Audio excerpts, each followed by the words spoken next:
Bagi yang suka makan di resto atau rumah makan, pasti sering melihat sajian otak-otak di meja makan, lengkap dengan saus kacang sebagai cocolannya. Ternyata, otak-otak di rumah makan ini berasal dari sebuah kampung di Tangerang, Banten yang terkenal sebagai Kampung Otak-Otak.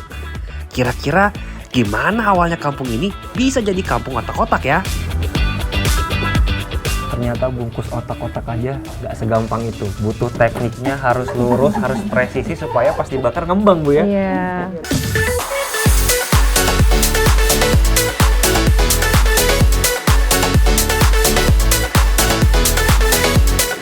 Secret Lovers, rasa-rasanya gak ada yang bakal menolak kenikmatan olahan dari tepung tapioka dan ikan tenggiri ini.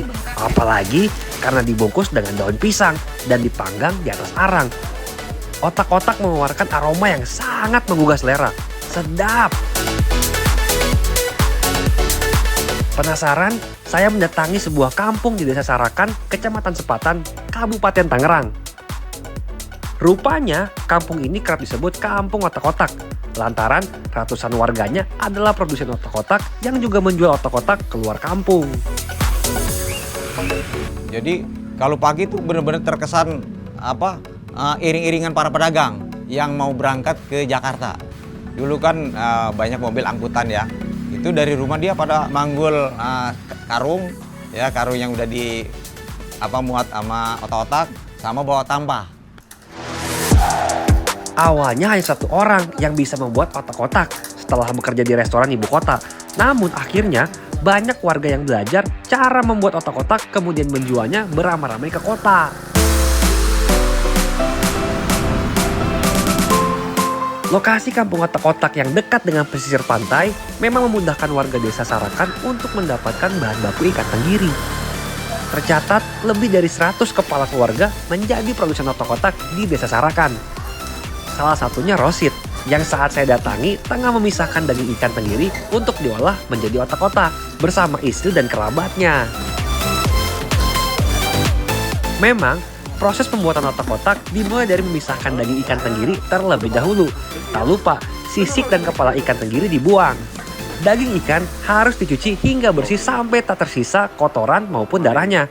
Baru kemudian, daging ikan digiling menggunakan mesin. Ternyata, proses penggilingan ikan harus dilakukan 2-3 kali. Pada penggilingan pertama, daging ikan tidak diberi bumbu apapun.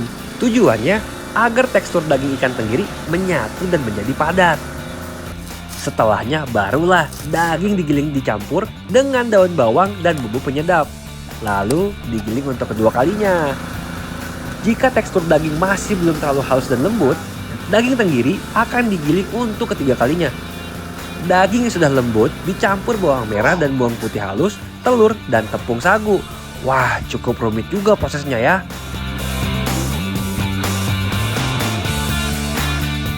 Iya, proses bisa dari Bisa awal. seharian dong berarti ya? Kalau dari awal sampai iya. kita makan lah ibaratnya gitu. Bisa 2 hari juga. Udah 2 hari ya? Iya, karena kan dari awal itu kita beli bumbu. Iya, bumbu dulu. Jadi baru olah-olahan, baru datang ikan. Itu bisa 1 hari. Jadi bisa 6 jam, bisa juga 7 jam. 7 jam. Itu kalau nggak ngasuh. Oh iya, kalau Iya, pakai istirahat lagi nah, segala betul, macam. kalau langsung dari awal langsung seperti ini. Ikan ngerik, Oh, udah ditunda besok ngadonnya. beh. Jadi ternyata bikin otak-otak itu nggak mudah. Dari proses awal ngerik ikannya sampai di adonnya ini membutuhkan waktu yang lama. Nggak gampang ternyata. Ini sampai kita bisa makan tuh bisa sampai 2 hari Bang ya prosesnya berarti ya? Iya. Selain Rosid, ada juga Iis yang mewarisi usaha otak-otak orang tuanya. Orang tua Iis sudah menjadi produsen otak-otak sejak 37 tahun lalu. Bedanya, jika dulu orang tua Iis membuat otak-otak pun dijajakan keliling kota hingga Jakarta, kini Iis sudah menjadi supplier otak-otak di beberapa restoran ternama di kawasan Jabodetabek.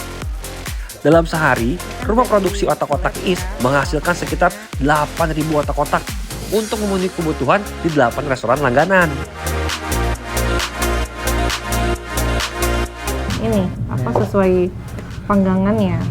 bentuk panggangan. Ternyata bungkus otak-otak aja nggak segampang itu. Butuh tekniknya, harus lurus, harus presisi supaya pas dibakar ngembang, Bu ya. Iya. Iya, ternyata nggak bisa asal kalau bungkus otak-otak gitu ya. Jangan terlalu kecil. Kalau kecil nanti daunnya pecah. Ya, harus dikasih jarak, nggak boleh mepet, Kasih nggak boleh ruang. kasih ruang, nggak boleh padat juga karena Iya. pas dibakar kan bakal ngembang, Bu ya. Iya.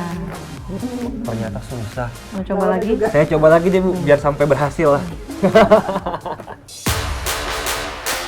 Proses membungkus otak-otak rupanya dianggap sangat penting bagi Iis. Soalnya, hal itu berpengaruh pada sisi estetika alias penampilan otak-otak, rasa maupun tekstur otak-otaknya. Apalagi otak-otak produksinya menyuplai restoran-restoran elit di ibu kota dan kota penyangga lain. Tak heran, hal detail seperti itu harus selalu dijaga ya Street Lovers demi menjaga kesetiaan pelanggan. Selain Jabodetabek, otak-otak produksi rumahan milik Iis juga sering dikirim keluar kota seperti Solo dan Batam, bahkan keluar negeri seperti Hong Kong. Otak-otak yang dikirim keluar kota atau luar negeri harus dalam kondisi matang untuk menghindari perubahan yang terjadi jika dikirim masih dalam kondisi mentah. Misalnya perubahan rasa dan aroma alias basi di perjalanan. Sedangkan untuk suplai ke restoran di sekitaran Jabodetabek biasanya masih dalam kondisi mentah karena waktu perjalanan dari desa Sarakan ke wilayah Jabodetabek memang tak butuh waktu lama. Hingga otak-otak mentah masih bisa bertahan seharian. Kalau di luar kurang lebih ya bisa 2-3 jam ya.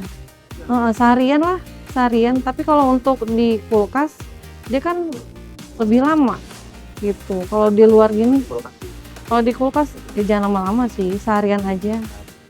Karena kan kita langsung dikirim langsung Pak ke rumah makan gitu. Nanti kan di sana juga dibakar, ya kan dijual lagi mentah. Kalau sambal itu kan bisa di blender sendiri ya, pakai air panas atau dimasak juga bisa. Harga otak-otak yang dijual Iis bervariasi, mulai dari 1.000, 2.000, hingga 5.000 rupiah sesuai dengan ukurannya. Kesuksesannya menjadi supplier otak-otak di sejumlah restoran membuatnya bisa menyekolahkan anaknya hingga perguruan tinggi. Namun, di balik bisnis otak-otak yang menggiurkan, pasti ada tantangan tersendiri yang harus siap dihadapi. Terutama bahan baku ya.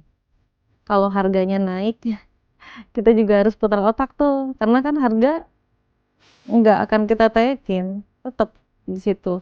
Nah kalau untuk ikan tergantung cuaca juga gitu. Kalau musim hujan kita pun ikan agak kesulitan gitu. Tapi alhamdulillah sih untuk saat ini karena apa namanya kita udah ada rekanan juga, jadi dipermudah untuk semuanya gitu.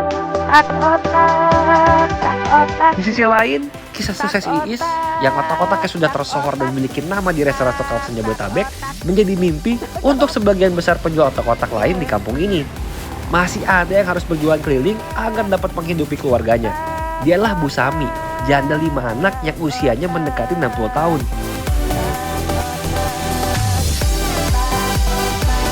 Hampir 20 tahun, Bu Sami berjualan otak-otak keliling, mulai dari jam 10 pagi hingga jam 4 sore. Dalam sehari, ia hanya mampu memproduksi dan menjual kurang lebih 200 otak-otak. Berbeda dengan Iis, semua peralatan dan bahan yang dibutuhkan Bu Sami bukan miliknya sendiri. Semua didapat dari pinjaman modal orang lain.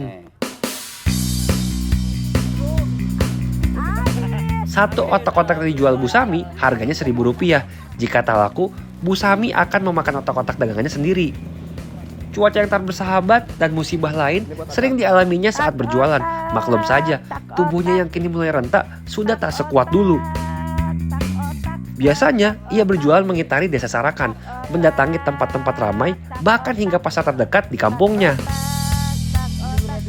Iya capek emang, makanya ini pengen istirahat dulu. Banjir jalannya, gatel, kaki pada gatel. Kalau itu suka puyeng pala, ngeliung iya. Pulang aja lah. Iya, udah lemes awak. Iya, sedih, iya. Ternyata, tak semua produsen otak-otak di desa Sarakan sukses melebarkan sayap bisnisnya. Ada juga yang meski sudah berjualan puluhan tahun, masih berkutat hanya soal bertahan hidup.